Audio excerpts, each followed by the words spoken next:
Good afternoon, everybody, and thanks first of all for you guys, Pierre, and for inviting me over. Apologies because my colleague Oliver King couldn't make it. He's got another commitment, and apologies also. Although I shouldn't apologise, my French is nowhere near good enough to present in French, so you'll have to bear with me in the English. So I've been asked to look at design-led innovation in service with a particular focus on the sort of process we might use to go about designing services, and that's what exactly what I'm going to be focusing on. So, as with any designer, is going to start by asking some questions. So, what is it that we're doing? What is it about service design, and how we might go about that? But first, I just wanted to ask a very small question: who? So this is who. Who is Engine Service Design? So we're 20-odd designers from a very mixed series of backgrounds. So we've got product designers, industrial designers. I've got a graphic design and interaction design background. We've got some folks that have studied design management. But most of us have been to art school at some point in our career. We're based over here, if you can imagine where that is, on the South Bank, very close to the Design Museum. We work for a very broad range of clients, and this is not unusual, you would say. But I think what is quite unusual in my experience is that we work across public and private sector. So we work in the traditional areas. You can imagine the Oranges, the Vodafones, the Nokias, the Mercedes. You know, those very pure commercial private sector clients. But increasingly, we're finding that we're doing more and more work in health for local government, education, if you like. And that's not just a demand from those organisations, but increasingly we're finding that it's a desire amongst graduate designers. So designers that are leaving education actually genuinely want to do a little bit of good and make a difference. And now there is really the opportunity to do that. When I graduated from college, there wasn't really the option to work in these kind of areas as a designer. So this is what service design is to us in a nutshell, if you like. It's to design and innovate better services for and with people. That's what we do. It's very important that it's for and with people. I'm now going to talk about some examples of what we mean by service, just to sort of couch that a little bit more accurately. So these are some of the areas that we're working in. I hope you can see from that angle. A lot of what we're doing is about helping people. A project a couple of years ago was actually engaging school kids, their parents, and school teachers to try to figure out what a new school would look like for them. And the end result of that was a brief for architects to go and build a school. So it's important that the stakeholders, those that are actually going to engage in this new school and actually use it, were involved in the design process of figuring out what that new school might look like. We've also done work in helping motorists to get home safely. So the AA here, it's a UK-based automobile rescue organisation, and we're trying to improve the roadside assistance and all those kind of things that you might expect such an organisation to do, actually to do it better, if you like, and more competitively, more efficiently. But we're also helping them to figure out new propositions. So what are the new areas that they might justifiably be able to work in? What are the new areas that they might be able to generate business and revenue from that fit within the brand? So some public sector work here. The Isle of Sheppey is a small part of outer London, and the government, the local council there, provide services for families. That's great. Every local council does that. But traditionally, council services tend to be aimed at the mother. She's the one that tends to do most of the work, bringing up the kids. She's the one that tends to take the time off work to be at home with the children as they're growing up. But what about dads? dads are just as much part of that family equation. And this particular brief was around explicitly trying to connect dads and give them access to opportunities where they felt more at home, if you like, in sharing with their children. We've done a lot of work, I've done a lot of work in and around travel, so ferry travel, rail travel and air travel. And you can understand that over the last few years there's been an increasing demand to look at the security areas, particularly in airports. So we've done quite a lot of work in helping passengers to feel safe. And it's not just the passengers either, it's the people that work in those areas as well. This is an interesting one. I think we were talking over lunch about some of those new areas that design is playing in that are sort of, shall we say, not traditional areas where designers might be expected to be working. And such an area is the prison service. And this is a project that we're not actually working with, but it's a brief that we've set with the Royal Society of Arts, specifically for students, for undergraduates. And it's about setting a brief for them to look at and design and improve the experience of visiting in prisons. Now again, that's not the sort of opportunity, I wouldn't have had that opportunity when I was a young graduate. But these are the kind of areas that service designers are beginning to work in, and to use their design thinking skills, shall we say, to address very big problems, and problems that are in many respects very distant from the sort of traditional craft-based problems of yesteryear. And finally, yes, helping customers to get help, so work for call centres and other sort of frontline staff, the sort of experiences that sadly we have to experience on a regular basis. How we might improve those, again, not just for us as customers, but also for the business, improving efficiency. Okay, so we've recognised that there's quite a broad range of challenges there, a broad mix of clients, representing a broad mix of industries, and representing a very broad mix of particular challenges. So that broad range of challenges clearly needs a very equally broad range of responses and skill sets, if you like, in order to address those challenges. And I think there are a number of key cornerstones or key qualities or skills, call them what you like, that service designers and those working within service design need to exhibit, need to have in order to work in this area. Possibly the most talked about of those skills might be this thing about putting people at the centre of the design process. So there's very much a sense of empathy, being able to, if you like, metaphorically put your feet in the shoes of the user, of the service provider, of frontline staff. Certainly this sense of being able to, it's not about designing for me, unless it's one of those situations where it is a service that I might use, if you like. I'd like to think that I'm not going to use the service that's visiting people in prison. I might have to, but it's not something I had any experience of at all. If I was designing a bottle of water, hey, you know, I've picked up a gazillion numbers of bottles of water, so I've got a pretty idea of what that's about. So I need to have some kind of empathic skills whereby I can begin to understand what it's like for people to be doing those things, what their needs are, what their behaviours might be. And so we use a number of tools and methods in order to help us do that. But key, as I say, key cornerstone is about the ability to be and remain people-centred. Another important skill is probably one of the few skills that we at NGen look for in every designer, and that's the ability to communicate, and especially to communicate visually. Think of services. Services happen across time, across multiple touch points. It's not something that you can hold in your hand. It's something that you experience over a period of time. So in order to tell stories around that, we need to be able to visualize it, if you like. We need to be able to make our ideas visual for one another, our colleagues. We need to make them visual for our clients. We need to make them visual for everybody that's involved in the overall process. So that means the service users as well and other stakeholders.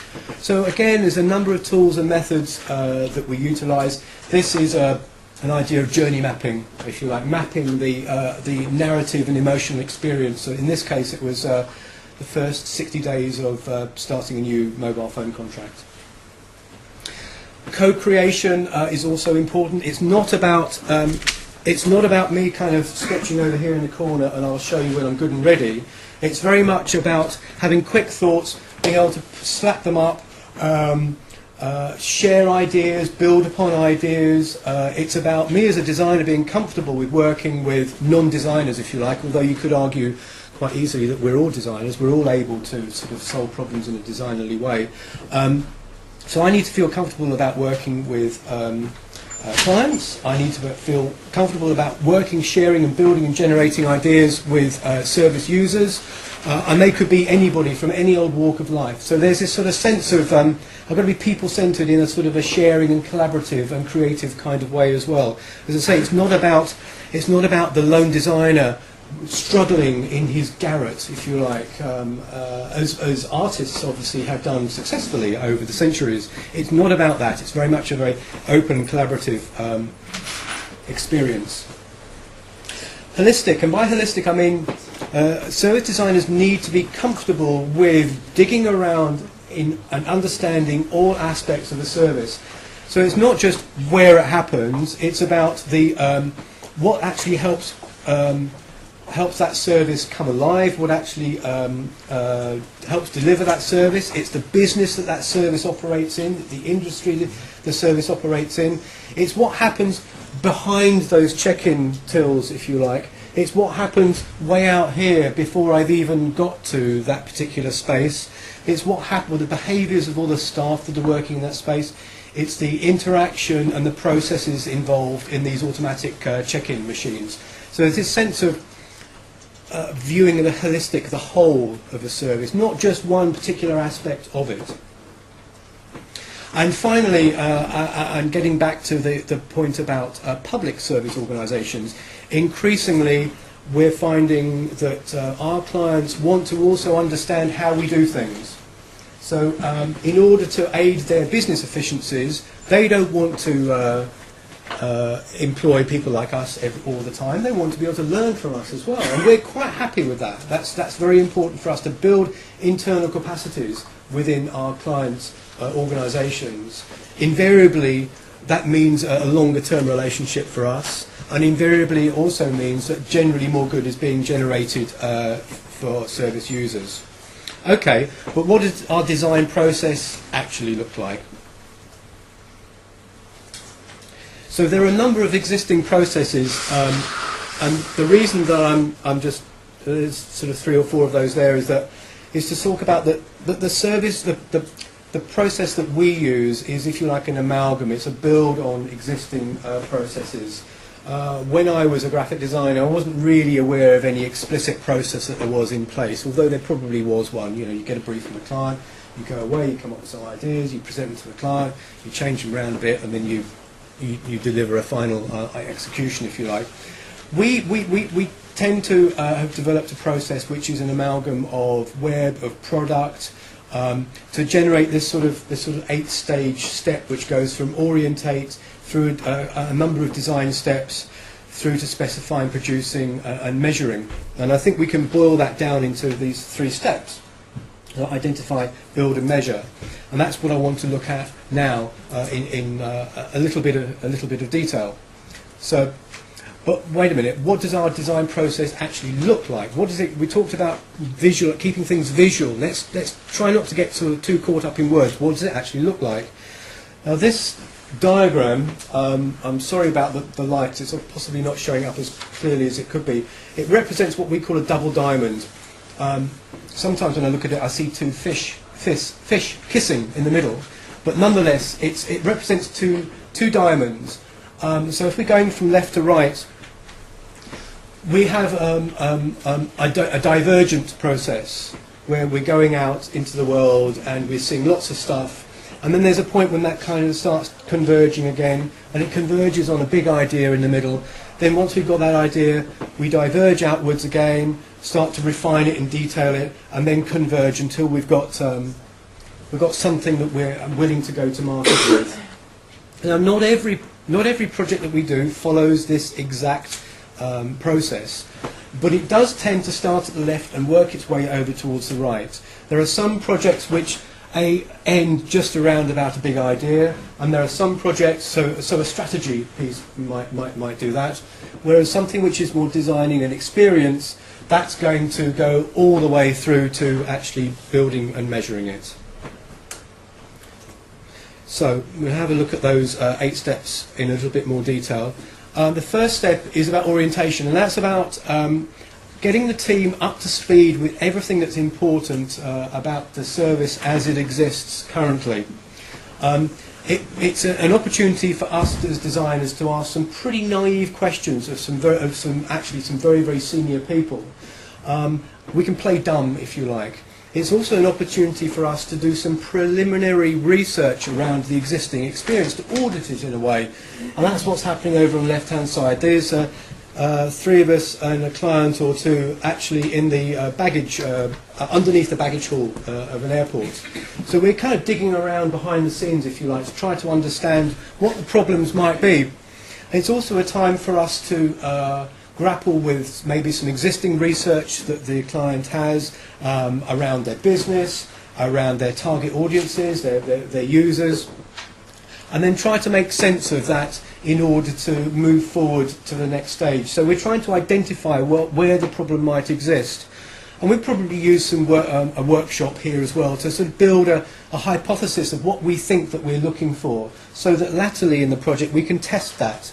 We can see if that hypothesis works out. Sometimes the client says, you know what, I've got a pretty good idea of what it is, where the problem is, where it lies, what the solution might be. And then what we do is go out and test that. See, is that right? Have you got the right idea? Actually, is it about this or is it about something else? Quite often, as you can imagine, it's about something else completely. So then identify here, this is the second step, discover. We're going out into the world. We're maybe we're using new research that the client has already got. We're using desktop research, and we're finding out what current trends or themes it might be. We're doing probably quite a lot of observational or ethnographic research. So that's what's happening in the middle there. It could be anything. Don't ask me about what's going on there. Well, actually, I do know what's going on there, clearly. But we do find ourselves in some pretty sort of weird situations from time to time. We can be in situations where we're used to, so travelling through the airport or the Eurostar is something that I'm used to doing as a passenger, but then also have to do it as shall we say, as a naive kind of designer. I need to kind of like pretend I don't know anything. And there are also there are a number of different techniques, tools, methods that we use, and we bundle those up under this umbrella term design research. And so here we've got actually the image from earlier on where we're trying to map the emotional journey of a service experience. And we use interviewing, shadowing, journal keeping, digital diaries, lots of kind of interactive tools to help us with that. Okay, the next stage, now we're moving into the build phase, if you like. So with those, with insights that we've got from that discover phase, so insights about the organisation, the service users, management, backstage, front stage, all of this kind of stuff. We put all these together and start to generate ideas, as many ideas as possible. It's this sense of if you want one good idea, you've got to start with a lot of ideas. So this is, remember, we're diverging here. We're going very, very broad.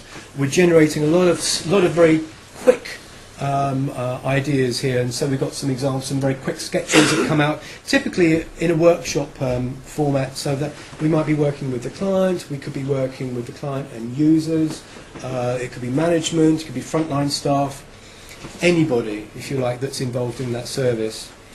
Then we're going to start converging. So we've got these 50, 60, 120 whatever ideas, and we need to start reducing those down, because clearly that's too many to be moving forward with. So we need to be using our abilities to analyse, theme, and reduce down what we've seen down to a more manageable number. And again, we're going to be working as a design team. We could be working with the client. We could be involving users as well. So it's whatever works, and of course every project is slightly different. This synthesis bit actually happens many times throughout the process. You can imagine that it's part of if you like, a reflective design process. So you do something and you stand back and you look at it, try to analyse what you've done, try to figure out what's important about it, throw away, if you like, or maybe save for later the stuff that isn't quite working, and move forward with the stuff that's working particularly well. And you can see, I suppose it's a bit of a standing joke about innovation service design is we tend to use a hell of a lot of post-its. They're just perfect for what we need to do. They're only so big. You can't do an awful lot. You can't write an essay on a post-it note. It's like 4 or 5 words. If you can't sum up your thought in 4 or 5 words, then maybe you need to distill it down. So after we've generated a whole bunch of ideas, and we've synthesized them down to a smaller number of ideas, what we need to do next is to make them visible, make them tangible, prototype them, if you like. And this is where we differ, I'd like to think, from the management consultancies, as because we're designers, we love to make stuff, we love to draw pictures, we like to bring things to life. And it's important, the whole communication thing and storytelling thing is very, very important here.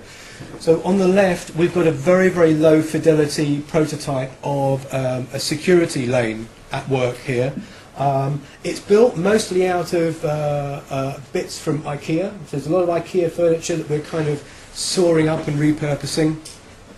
We're actually using real security staff in there. That's the only thing that's real about this. And everybody else that you can see there, they're actors. So we've got actors performing the role of passengers. The good thing about an actor is that they can be a different person quite convincingly, multiple times. They're also able to do this thing about being in the role and then stepping out of the role and sort of analysing what them in that role did or didn't do or liked or didn't like. What's cool about this is it enables us to reduce risk, so we're just doing it in very low fidelity kind of way, so when it comes to building this we're not going to make expensive mistakes. We're also doing it to generate buy-in from the client as well, so they can see what we're doing, they can walk through it themselves, they can play with it, and they can appreciate some of the things that we're trying to do. But it's a really, really, really good forum for us to play with it, if you like, to change the arrangement of the components, to get the security guards to behave in a slightly different way. It's like playing with Playmobil or Lego or something like that, but it's on a human scale. Of course, not every project is that physical in like an environment. So over here we've got some, we're looking at developing propositions for, this is an insurance company, used to be called Norwich Union, it's now called Aviva. So we're looking to figure out, we'll be using the same process, we'll still be talking to users, we'll still be generating ideas in workshops, but here we're actually bringing those propositions to life. Maybe they're like press ads, maybe they're commercials, maybe they're bits of print, if you like, that we can show to users and get their kind of responses to that. The next stage is about, once we've got our idea and we're quite happy with it, we really need to start detailing those different aspects of the experience. So typically they're going to involve a place, like environments, physical spaces. They're going to involve some kind of product. It could be some interface on large or small terminals. It could be areas within spaces. People, so we might be specifying behaviours, working with HR departments and the like, and also process as well, trying to actually reconfigure what happens behind the scenes in order for that service experience to be as good as it can be. I think it's important to remember that in order for these very disparate activities to take place, usually you might expect that in an organisation, yes, the HR department is in charge of people, we've got the IT department, well, they're in charge of the web thing, and we've got our environments and our architects, well, they're in charge of the spaces. It's really, really critical that service designers gain the permission to talk to all of these people and to actually engage them all on an equal level. If all I'm doing is engaging with the marketing department and they've got limited permissions, that's not really going to get us particularly far. So if we've got some of this example is from Mercedes-Benz, if you like, so it's actually envisaging and prototyping a new way of aftercare. We have to start at the very top of the organisation in order to get the permissions to do what we're doing. And then, yes, as designers, we like making things, so we produce websites, we produce interiors, signage, we produce specified marketing materials, training materials and the like, all of the actual touch points, if you like, that you're going to come across as you experience the service. So this is the service really coming to life here, all the aspects of the service. And I suppose there's an advantage here to having designers from multiple discipline backgrounds, if you like, is that all of a sudden you can have those skills and experiences really coming down to value here as they, the communication designer sort of takes a lead on the communications piece, and a product designer or an architect takes a lead on those equivalent pieces as well. And finally, measure. It's an understood challenge, I think, in service design that for many of our potential clients, the barrier for their barrier to entry is they want to see some real hard evidence. What's my return on investment? What's the improvement going to be to my customer service rating, if you like? What are my investors going to get out of this? It's just, it's not important. It's, until you can show me some numbers, then I'll sit up and listen. So what we do, there's two forms of measurement at the end. Yes, indeed, there is. We create tools and methods to help us measure some of those measurable things, whether it's response rates, whether it's call durations, whether it's, it's about efficiency. It's mainly about efficiency, but from sort of customer desirability, usability, and usefulness, we need to kind of talk to real people. So there's this sort of measurement but with empathy thing that goes on. So we're quite often talking to those frontline staff after the service has been running, we're talking to customers, we're talking to the management and operations, and it connects back with what we've done at the very beginning when we've gone out to figure out what these people want. And doing this empathic measurement is a very good way of continuing on that improvement of the service, because there's a sense that, unlike the bottle, which until it disintegrates is still a bottle and it stays that way, a service, the experience that we have of that service changes according to your experience, the mood that you're in, the mood that I'm in, what time of day. This sense of service variability, if you like, and services need to be in a constant state of improvement. There's no sense that a service is finished. Just the other day, Apple launched iPhone 3.0, the operating system. 2 years ago it was 1.0, last year it was 2.0. It's a constant state of improvement, if you like, of making things better. It's not quite so easy to make a car better, sort of year on year on year. You need to maintain it, but you don't necessarily going to give it a new operating system and suddenly a new world of possibilities arises. So we've looked at the broad areas that service design covers. We've looked at our process, and now I'm just going to whistle through a very quick example of some of that actually in reality. So Virgin Atlantic, one of the world's most interesting service brands, if you like, were given the opportunity to take over a complete terminal at London Heathrow once BA had moved to the new Terminal 5. So it gave them a really good opportunity to start quite literally from the ground up, and that's quite a rare opportunity. So our brief was to create a vision, if you like, for the future terminal experience that would be sympathetic with this sort of new, bright and accessible architecture.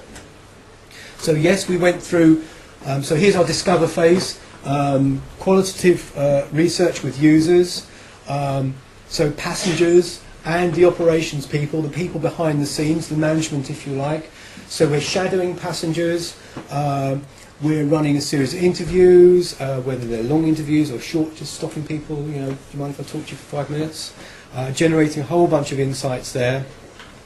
Then with customers, we're actually using these sort of co-design sessions to explore their issues and their particular concerns. And actually to begin to kind of tell us what's important to them, what's not important to them, and also to start creating sort of scenarios, the things that they typically have to do and have to face. And not just the whole journey, but actually breaking that journey down into discrete moments, if you like.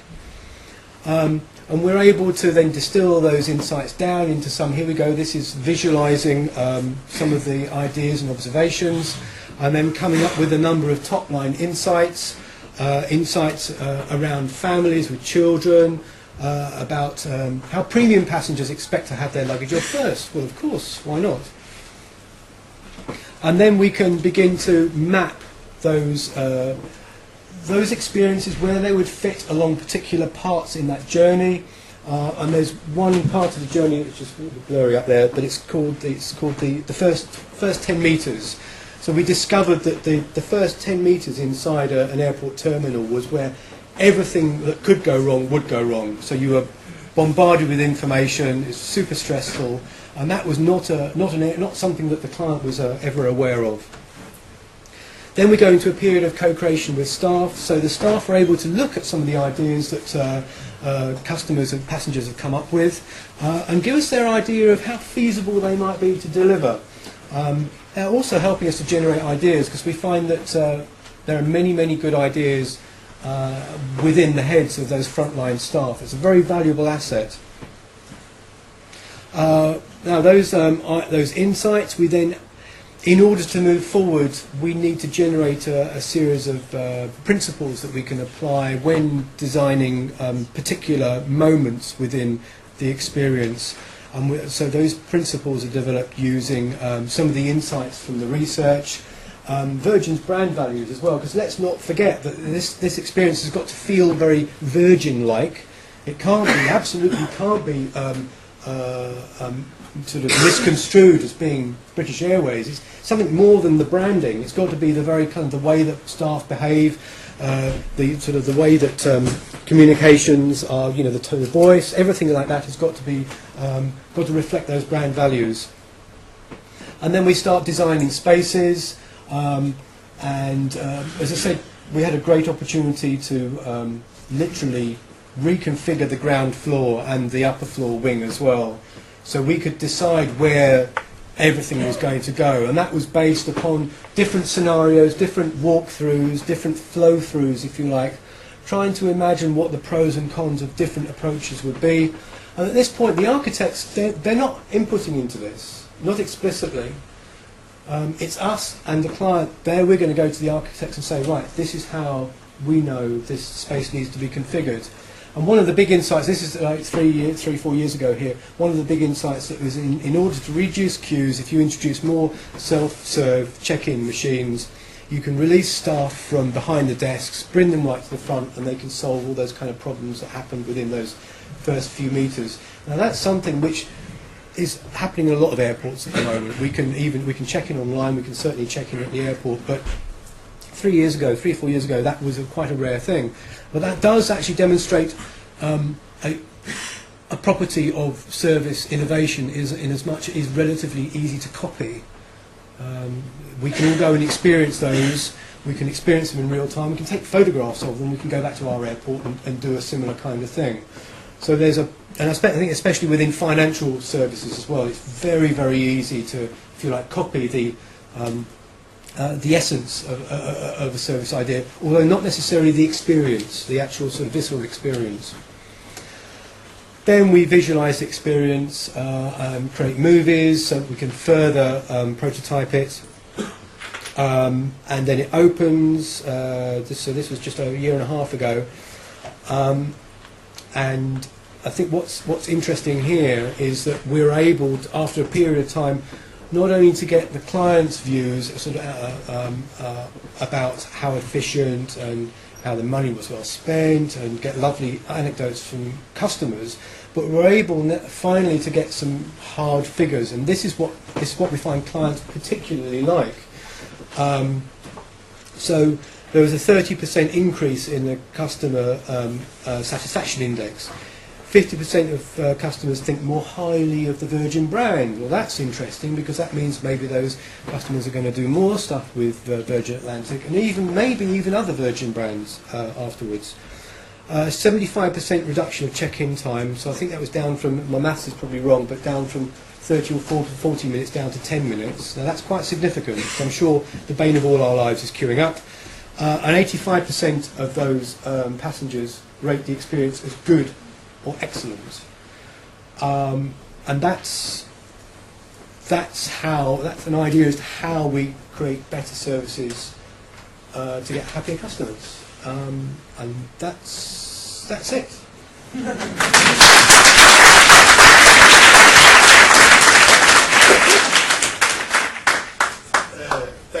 Thank you very much. Let me switch to French again.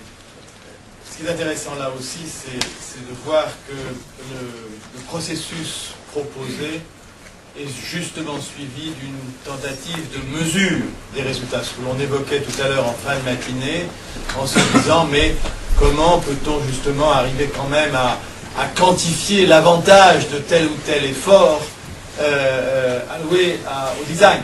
Et là, bon, il y a des éléments, tout effort de mesure est par définition dans ce domaine-là limité, il y a une part de subjectif inévitable, on ne peut pas arriver à une absolue sécurité des résultats, mais il y a quand même des éléments, ils sont tangibles, on les mesure en termes de gain de temps, on les mesure en termes de satisfaction, on les mesure en termes de capital de marque.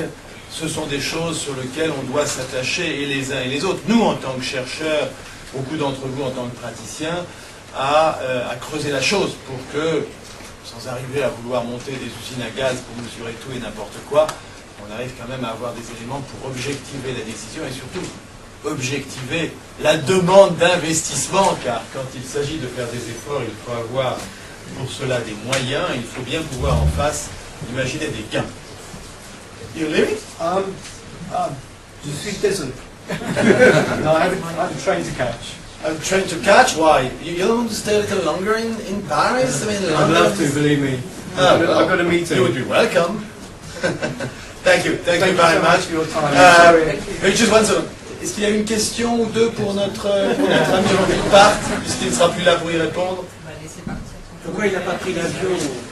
Why you did not take Virgin Airlines rather than to take the train? J'ai qu'une seule question, c'est à quel moment et comment sont définis les indicateurs? Coming back to the indicator, at what time? Sorry, when in your process, and how do you define your indicators?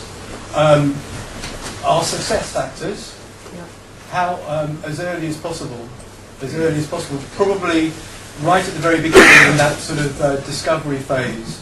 You understand, try to set a hypothesis of what success is going to look like, although you need to be prepared to come up with solutions to other problems along the way. Maybe what you thought was the problem wasn't the problem.